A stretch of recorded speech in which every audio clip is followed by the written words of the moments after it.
Merci. Déjà, bonjour. Vraiment, merci de m'avoir invité. C'est un colloque très intéressant. La première fois, quand j'ai reçu l'invitation, j'ai vu territoire vulnérable, ville résiliente, et ça m'a un peu... je me suis dit, est-ce que c'est une opposition? Pourquoi c'est pas territoire résilient, ville vulnérable? Et puis, la ville est un territoire urbain. Euh, Globalement, ça m'a vraiment questionné. Je pense qu'il y a peut-être ces questions à reposer à la fin du colloque. C'est-à-dire, finalement, la résilience, est-ce qu'elle est plutôt de l'ordre de la ville ou du territoire? Et est-ce que la ville est extra-territoriale ou, enfin, je ne sais pas comment exprimer ça, mais là, dans ce titre, il y a ces quatre termes. Et ces quatre termes, si on les met dans un ordre différent, finalement, on a un contenu peut-être totalement différent et des interventions. Enfin, j'aurais du coup peut-être pas été invité. Moi, je vais avoir une approche beaucoup plus globale, beaucoup plus. Enfin, on va changer d'échelle. J'ai commencé ma recherche il y a maintenant pas mal d'années, une dizaine par là, à partir d'une carte qui était une carte sur le site du ministère de l'Environnement, de l'écologie, enfin le ministère qui change de nom tous les 2 ans. Et cette carte, elle présentait les communes inondables en France. Bon, finalement, il y a 8000 communes inondables, quelque chose comme ça. Il y a des surfaces relativement importantes. Et selon d'autres données, qui sont des données du service de statistique de l'INSEE, on pouvait voir l'évolution démographique prévue. Et vous pouvez remarquer que finalement, les zones qui ont une croissance démographique se superposent quasiment aux zones inondables. Donc là, il y a une question, et la question que je me pose à cette époque-là, c'est comment va-t-on accueillir ces personnes dans les zones inondables? Et la réponse, en termes de gouvernance, de plan, etc., du ministère, elle est tout autre. Le plan de prévention des risques en France, il a pour but d'interdire de venir dans les zones inondables, de préserver ces zones inondables.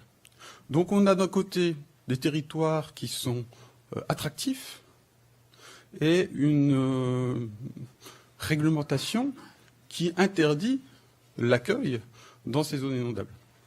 Alors là, je vous le fais à une échelle qui est l'échelle de la France. On aurait pu aussi se poser la question par rapport à des objectifs de ville durable. Est-ce que la ville durable, c'est pas la compacité urbaine? Est-ce que c'est pas la densité urbaine?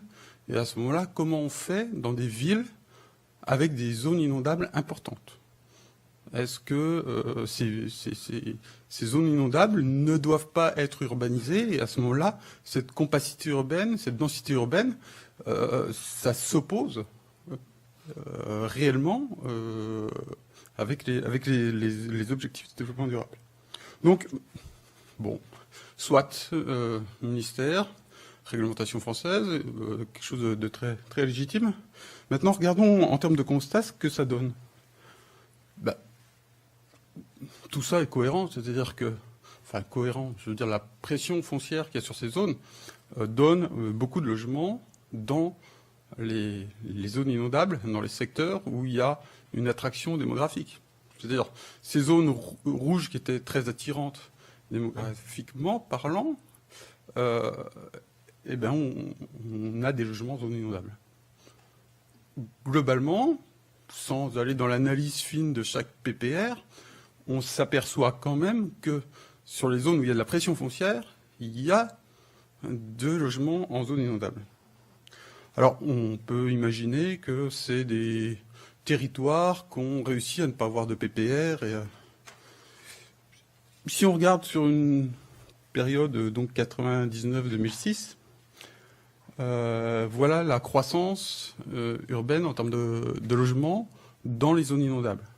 Alpes-Maritimes, Var, Val-de-Marne, etc., sont des zones inondables qui étaient les zones en rouge donc d'attraction démographique. Et puis, vous pouvez voir, ce qui est en jaune clair, c'est quand même dans des communes où il y a des PPR. Alors, je ne sais pas comment se passe le contournement. Je ne sais pas aller voir précisément comment ils font pour construire.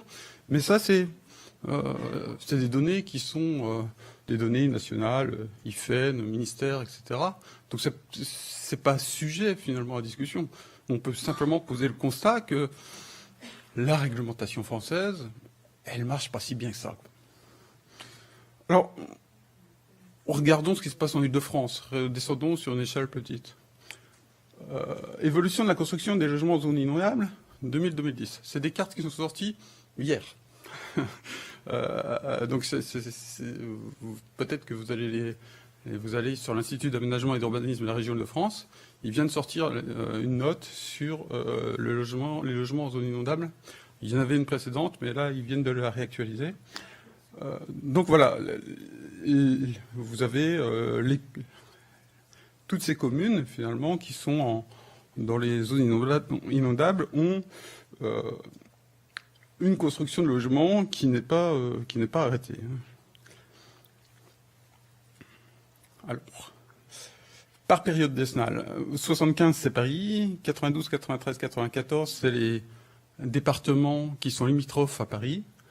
Je pense que le graphique parle de lui-même, c'est-à-dire que vous êtes dans le 94 à plus de 12 000, entre 10 et 12 000 logements construits dans les zones inondables. Un département qui est à 100% couvert par des plans de prévention des risques. Alors, est-ce que c'est dans les zones où on a 5 cm d'eau? Pas vraiment, parce que vous pouvez voir, le bleu marine, c'est les aléas très forts. Le bleu intermédiaire, c'est des aléas forts. Donc on est quasiment à 50% de construction dans des aléas forts ou très forts.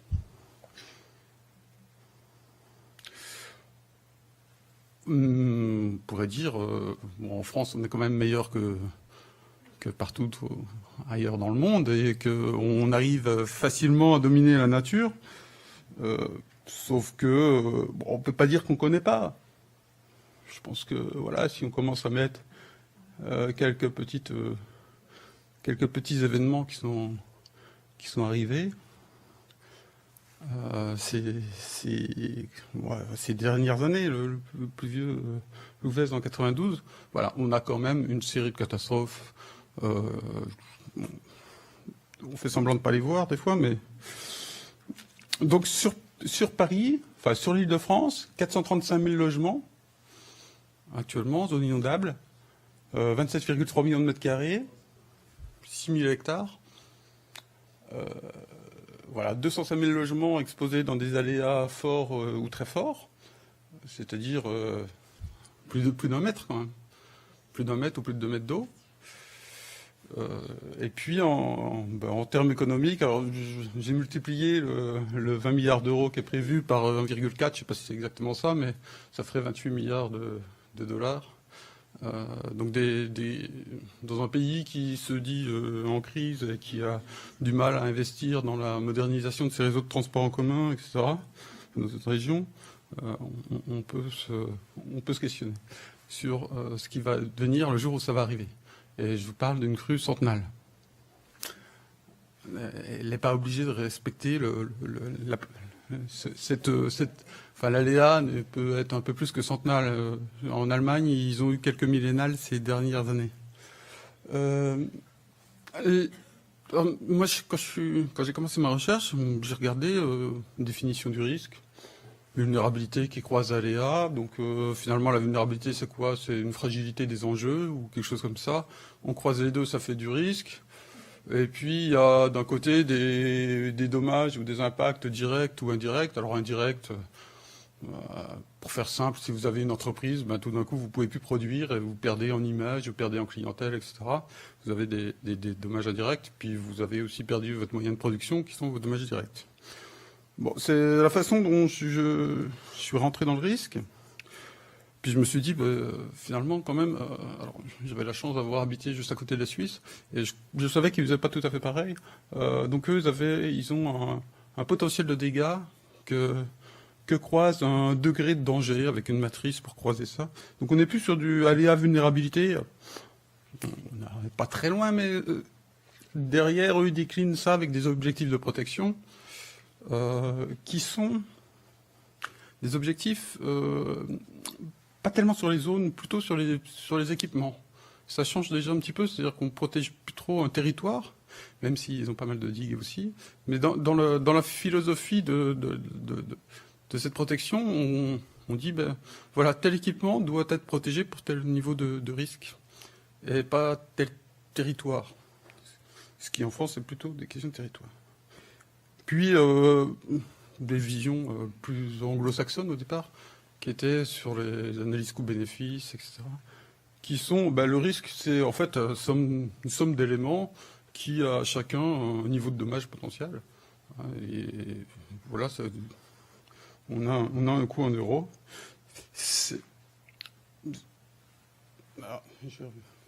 Alors, j'ai envie de vous dire que j'ai quand même travaillé quelques années avec ces définitions, ces approches, et j'ai l'impression d'avoir fait fausse route. Fausse route parce que diviser le risque en petits morceaux, je ne pense pas que ce soit la bonne façon de faire. On divise un risque en vulnérabilité, on va regarder. Alors, j'ai construit un certain nombre d'indicateurs de vulnérabilité dans des contextes un peu plus génériques, etc. Mais ça amène à chaque fois à trouver une solution à un problème. Et cette décomposition aléa-vulnérabilité, alors déjà, ça veut dire que le risque, il est généré par l'aléa, ce qui n'est pas si évident que ça. Il est généré par la ville, tout autant que par l'eau. Et puis, en décomposant en petits morceaux, on trouve des micro-solutions qui, à chaque fois, peuvent s'opposer, par exemple, au principe du développement durable, comme ça a été dit hier, et qui n'amènent jamais une réflexion vraiment sur qu'est-ce que c'est qu'un urbanisme résilient, qu'un territoire adapté. On va se poser la question de quelle dimension de tuyaux faut pour évacuer les eaux pluviales par rapport à un aléa, quelle hauteur de rez-de-chaussée pour mon immeuble. C'est des micro-solutions qui n'interpellent pas, par exemple, l'urbaniste, qui ne pose pas la question du projet urbain co-construit avec les questions, des questions qu'on évacue directement, qui sont quelle programmation urbaine en zone inondable. Est-ce que dans une zone inondable, on doit faire de la ville comme partout ailleurs? Pourquoi elle serait la même qu'ailleurs, cette ville? Est-ce qu'on y met les mêmes choses? Toutes ces questions, on les évacue parce que on dit, ben voilà, on a une école, on va mettre une zone de secours, un seuil de porte un peu plus haut, des éléments comme ça. Et on pose pas vraiment le problème. On évite de le poser. Alors, cette question aléa vulnérabilité qui m'a gêné, elle était sur cette dernière décennie, et en même temps, il y a apparu un terme qui était le terme de résilience. Et ce terme qui, on m'a dit, c'est un terme qui sort de la recherche. Voilà, les chercheurs, tout d'un coup, se sont appropriés un nouveau concept, et le font émerger, le développent, et il va apparaître dans la société civile. Alors, j'ai regardé le Web of Science, c'est une base de données sur les articles scientifiques. Et puis en regardant les articles qui ont les termes de résilience ou de vulnérabilité dans le titre ou dans le résumé, quand on croise, alors c'est croisé avec mes domaines qui sont territoire, aménagement, urbanisme, etc.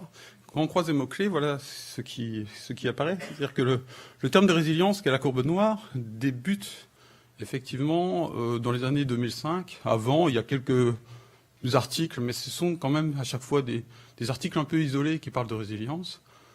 C'est peut-être d'ailleurs pour ça qu'ils sont souvent assez fondamentaux. C'est-à-dire qu'on a tellement peu de choses dans le temps ancien que chaque article qui parle de résilience est souvent quand même une certaine avancée. Alors que la vulnérabilité est beaucoup plus usuelle, mais l'apparition de plus en plus forte de la résilience n'implique pas une baisse de l'usage du terme de vulnérabilité. Bien au contraire. Ça, c'est la partie recherche. Et si on prend une autre base de données, qui est la base de données Factiva, qui regroupe des articles de journaux, des discours, enfin vraiment des éléments de la société civile, on s'aperçoit, alors, en tout cas moi ça m'a choqué, c'est finalement tout ce qu'on m'avait dit, où je m'étais peut-être auto-persuadé que c'était du domaine de la recherche, mais pas du tout. Dans la société civile, ce terme de résilience apparaît bien avant sa croissance dans le domaine de la recherche. C'est-à-dire que même dans la société civile, maintenant, on parle plus de résilience que de vulnérabilité, et on voit que ça démarre plutôt dans les années 95. Donc, la résilience, quelque chose qui est du domaine des chercheurs, c'est très récent, et j'aurais plutôt envie de dire qu'on est à la traîne par rapport à la société civile. Alors, comme je vois que j'ai déjà parlé 15 minutes, après on se pose des questions d'échelle. Alors ça, c'est pas du tout exhaustif, mais on essaie actuellement de placer les projets de recherche, les publications, etc., en fonction des échelles sur lesquelles ça s'applique. Et on a appelé territoire, ville, quartier et bâtiment. Et on s'aperçoit finalement que sur la partie quartier, il y a assez peu de choses. Alors, encore une fois, c'est assez critiquable parce que c'est pas exhaustif. Hein. Enfin, très loin de là, c'est vraiment avec ce qu'on a sous la main qu'on essaie de placer actuellement. C'est un document qu'on fait vivre. Alors que, voilà, un certain nombre de quartiers qui font partie des terrains où je vais quand même de temps en temps.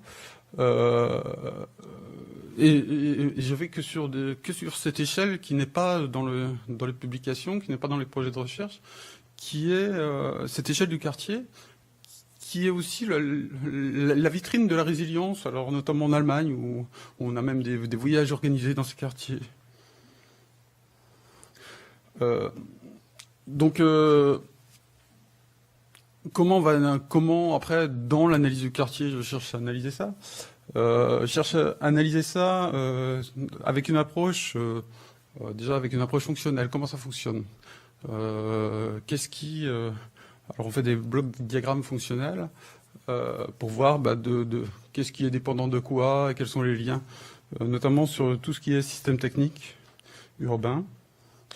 Et puis on a un modèle d'application et après on applique ça sur les quartiers. Donc là c'est juste, j'en ai sorti un, c'est un morceau de la Fun City, donc à Hambourg. On l'applique sur les trois échelles, c'est-à-dire l'échelle bâtiment, quartier et lien du quartier à la ville. Et bon, alors je passe assez vite. C'est simplement des tableaux qui nous servent un petit peu de matière pour analyser. On passe ces quartiers au crible de ces blocs diagrammes fonctionnels pour voir qu'est-ce qui dépend de quoi et comment ça marche. Je vais bientôt terminer, mais quand je vous parle de blocs diagrammes fonctionnels, je suis en train de regarder une résilience qui est une résilience fonctionnelle, qui amène assez naturellement vers de la fiabilisation des systèmes techniques. Alors, qui dit fiabilisation, dit ce dont on a aussi parlé hier, c'est-à-dire, par exemple, assainissement pluvial, on fait un plus gros tuyau, on fait de l'assainissement pluvial alternatif, on fait un certain nombre d'éléments qui parfois sont contradictoires avec le développement durable. Effectivement, ça a été dit hier. Maintenant, il n'y a pas que ça. Il n'y a pas que la résilience fonctionnelle. La résilience, c'est pas le fait d'avoir des tuyaux plus gros, de l'électricité avec en aérien. Il n'y a pas que ça. Il y a, par exemple, la résilience organisationnelle. Une image qui sort de Xintia, post-Xintia. Là, quand vous avez ça, même si vous aviez de l'électricité dans votre bâtiment, vous avez quand même des déchets à gérer. Voilà ce que vous retrouvez sur un territoire après une inondation. Et c'est des déchets un petit peu particuliers. C'est des déchets qui sont avec des boues, qui sont mouillés. Vous voyez tous les appareils électroménagers. Donc c'est tous des déchets qui partent pas comme ça dans les filières de gestion des déchets. En Ile-de-France, les chiffres varient énormément, mais on va dire c'est entre 5 et 10 ans de production annuelle de l'Île-de-France qui serait générée en 2 semaines. 1910, comment on fait? 1910, la grande inondation à Paris, comment on fait? Alors 1910, la machine à laver, tout ça, il n'y a pas. Et comment on fait? On emmène les déchets sur les ponts, on les jette dans la Seine. Ça tombe bien, elle est en crue, ça part vite. Mais cette approche n'est plus du tout tenable. On ne va pas envoyer son lave-vaisselle dans la Seine. Alors, pour ce territoire de Xynthia, j'ai l'impression, vous confirmerez ou pas, mais que ça a été relativement bien géré, ces déchets. Et pourquoi ça a été bien géré? Notamment parce que le syndicat qui est en charge la collecte et la gestion des déchets est à l'échelle du département. Et cette organisation territoriale est importante. C'est-à-dire que on peut mobiliser facilement à l'échelle du département un certain nombre de personnes, de camions, enfin d'éléments qui vont aider dans la gestion des déchets. Si on avait fait une délégation de service public, si on avait eu des contrats qui étaient des contrats uniquement communaux, comment on aurait pu mobiliser aussi rapidement cette solidarité? C'était bien moins évident. Donc là, on a eu finalement 2 territoires très réduits, impactés, et un grand territoire qui permettait d'avoir la gestion des déchets. En Île-de-France, je n'ai pas de solution. Donc, si je reprenais mon bloc diagramme fonctionnel, cette résilience territoriale, c'est aussi qu'est-ce qui se passe à l'extérieur de mon diagramme. On m'a dit qu'il me restait 1 minute. On me l'a dit il y a déjà 1 minute. Donc ça. Une autre approche de la résilience que je nomme corrélative, c'est... je vais prendre un exemple. Vous êtes dans une commune, on va dire en bord de mer, qui a 2000 habitants à l'année, 10 000 ou 15 000 l'été. Et dans cette commune, il y a aussi la sécheresse, c'est l'été. Comment vous faites avec l'eau potable? Pour l'eau potable, quand la sécheresse arrive, que vos stocks commencent à diminuer, vous avez tout un ensemble de mesures qui réduisent le besoin pour l'adapter à la capacité du système à y faire face.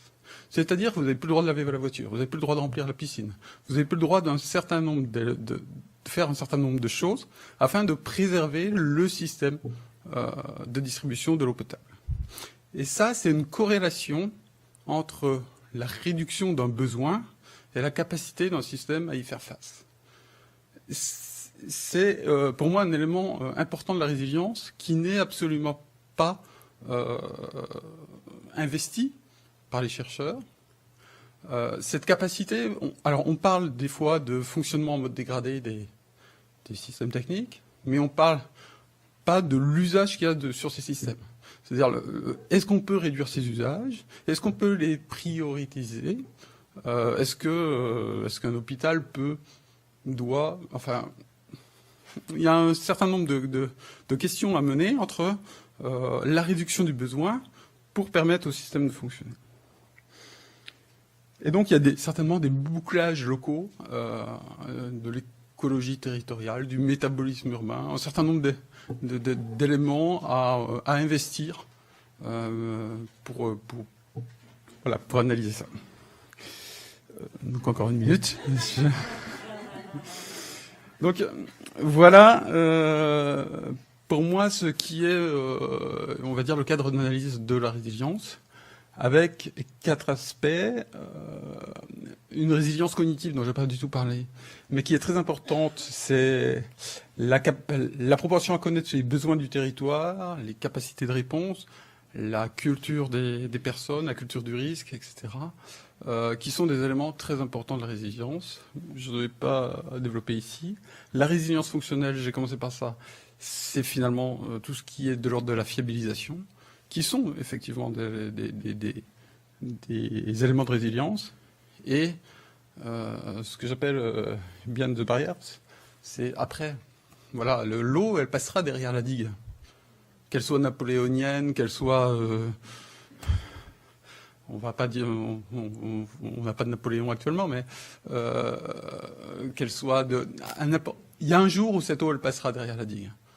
Ça sera peut-être pas un jour d'aléa centennal, peut-être un aléa millénal, mais il y a un jour où ça passera derrière et qu'est-ce qu'on fait? Et cette question de qu'est-ce qui se passe après le seuil qu'on a déterminé, qui nous est un seuil centennal, et bien derrière il y a ces approches corrélatives et organisationnelles qui me semblent très importantes à développer. Donc, pour terminer sur 2 questions finalement, je pense que les vraies questions qu'on a à se poser, c'est comment habiter la zone inondable. C'est peut-être un peu plus que comment, d'ailleurs. Un des précédents intervenants a conclu avec où habiter, enfin que habiter. Il y avait 4 questions. C'est peut-être plutôt ça. Mais en tout cas, c'est pas. Enfin, le fait d'habiter les zones inondables, c'est une réalité. Il faut. Après, il y a un effet de com de l'État de détruire 200 pavillons autour de Xynthia, mais c'est extrêmement anecdotique par rapport à l'urbanisme des zones inondables en France. Et on a une gestion collective du risque qui n'est pas sans poser de problème, parce que elle déresponsabilise énormément les personnes. Les territoires allemands sont très intéressants par rapport à ça, avec beaucoup de solidarité de voisinage, beaucoup de prise en compte individuelle du risque. Et je pense que, en tout cas en France, on doit trouver un système. On ne va pas devenir allemand, hein, mais on doit quand même se poser la question de cette gestion collective du risque.